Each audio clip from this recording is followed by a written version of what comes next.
how to get a custom crosshair in Warzone on PS5. First, go to your settings.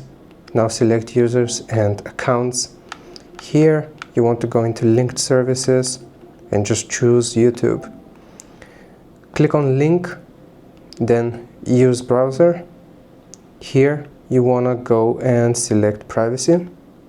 Once you click on privacy, click on the Google logo in the top left, and now scroll down until you see Google. Click on Google at the bottom and it's going to take you to the web browser.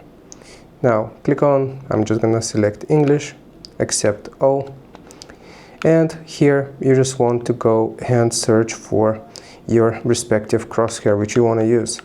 So just as an example, crosshair X here, you want to Google search for it. Okay, and here you can get the crosshair on the web, so just like that.